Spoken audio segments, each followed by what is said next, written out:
Scratch is an online game engine where kids go to learn coding. There's a little under 160 million games on the site, spanning from horrible game clones to Minecraft, but not many people relate this website to horror. Horror is undeniably one of the most popular genres of media. However, when you type horror into the search bar, nothing shows up. The website has openly taken down horror games directly. I watched some videos where some people make horror games and all of them have been banned. But luckily for me, and the sake of this video, I know a little cheat code to bypass this shadow banning. Mission accomplished.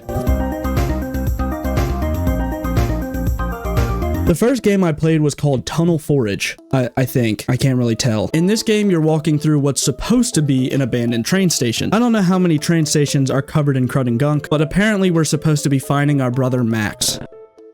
Max? And it says in the description, but what you and your brother don't know is that the train station shut down 2 weeks ago. Why did it close down? Well, 4 people were run over by a misguided train. That doesn't even seem like a horror game. That's just like a thing that happens. People do get run over by trains. That's not even like creepy. That's just like sad or funny if you're like a Twitter guy. And also, like, how do you not know that the train station is shut down? The walls are made of shit. Besides the half-assed story, at least the map makes a lot of logical sense. Oh wait, are the rooms changing every time that I go in?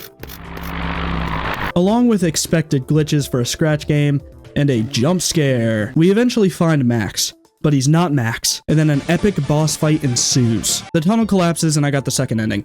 But that game wasn't really scary, so let's kick things up a notch. Scratch EPX. Ooh. Oh, and in case you're confused on what an EPX file is, so am I. This game is less of a game and more of a story. You can tell right off the bat that it takes major inspiration from the Sonic EXE games. Starting off, you're greeted by red eyes in the dark, as the screen then fades into this. Your only option is to move towards the stock image of the Grim Reaper. So first of all, great game design. And second of all, why is the moon spinning? You know, actually, this is probably like really in-depth symbolism. After your character reaches the Grim Reaper, I definitely didn't have to try not to laugh at that. We are then re-greeted by the red eyes, which we are meant to assume is talking to us. It's time to revenge. Very scary stuff. We then move on to the next scene where the red girl can again only move right. Game design, it's amazing. I love all the options. The right arrow key is my favorite button on the keyboard. But eventually we make it to the basement door. Basement. Thank God.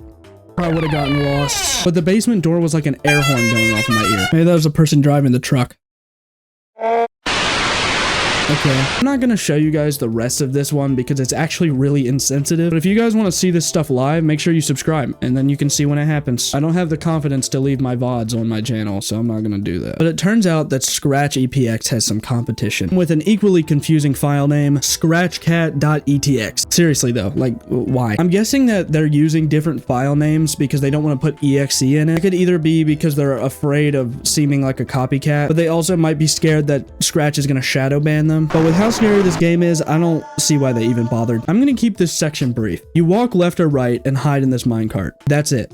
I eventually got bored and quit. How does this game have updates? I don't know, but it certainly was a masterpiece. 10 out of 10. Another game I played on stream was surprisingly really well made. This game is called Hours of Dark, Danny and Friends. The goal is to find numbers in each stage. The mechanics worked very well, with a cool mouse effect that drags the screen around slightly. But the problem with this game comes with the gameplay loop. You're made to find 4 numbers in a room and then type them in order. However, one of the ways to find these numbers is to click on something. The issue with that is, if you click on the wrong thing, you get jump scared, and then you have to restart the game from the very beginning. And this makes this game essentially, as one of my viewers put it, a glorified guessing game. The jump scare has no effect as well, because there's no tension put in between me clicking and the jump scare itself. I know to be prepared every time I click. Because of the art style and cleanness of the game, I expected a little more, but it's definitely the best made game we've played so far. The game clearly took some inspiration from FNAF, which most indie horror games do nowadays, but of course there's a bunch of FNAF fan games on this site. I tried to pick out some promising ones, and these two were just recreations of real FNAF games and fan games. It is a game engine after all, so of course there's gonna be clones. I want to play something original, something I'd like to say is quite brilliant, not deserving to be placed next to these sloppy games. Let me introduce you to One Night at Corbin's. This game is a work of art. You play as Shepard staying the night at his friend Corbin's house. Apparently, Corbin's whole family has night terrors, which in this canon makes them act like FNAF.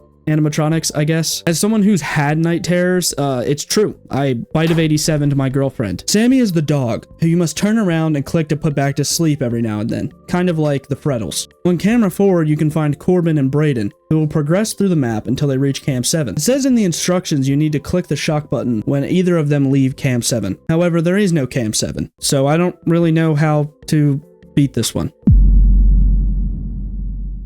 I'm on a search for the scariest Scratch game, but sadly I can't seem to find one. So it's my pleasure to introduce to you guys the second installation of MuhKendric Does a Thing. In today's video, I will be making my own Scratch horror game, but this time I did MuhKendric Does a Thing on stream. So remember, if you want to join, you know what to do.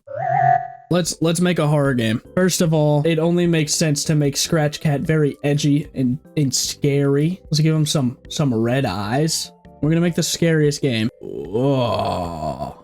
This is gonna get banned. This is too dark. Guys, this is just a glimpse into my dark, twisted mind. This is the bad guy. I guess. Our main character can be a fish. I'll allow it. How do I get this guy out of here?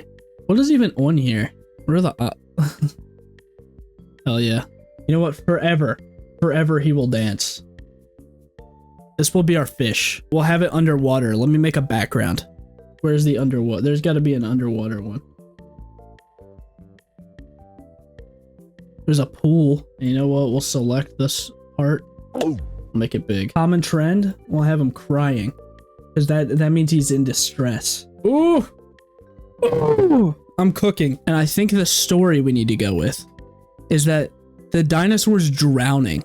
That's why he's moving. He's trying to get up. And this fish needs to help bro. So we need to add some controls. He's got to go up to the dinosaur.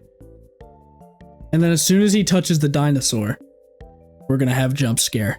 But the dinosaur needs to be saying something. He's going to say, "Help me, please. I'm die." I need to record a jump scare sound.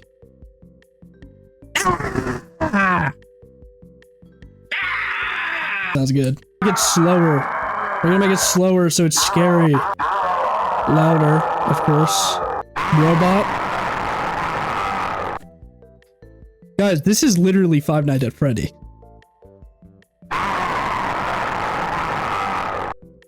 We did it. If I make one kid cry, I think it's a success. Thank you guys for watching my video. I'm going to leave a link to the Scratch game in the description. Hopefully it doesn't get banned. If you guys can get that Scratch game to the feature list, I'll make sure to give you guys... See, I tricked you into watching the outro there because you thought you were going to get something. But you will get something at the end if you keep watching, because I left a little clip at the end. It comes out. I hope you guys will watch the video when it comes out, because it will be coming out and you guys will be seeing it.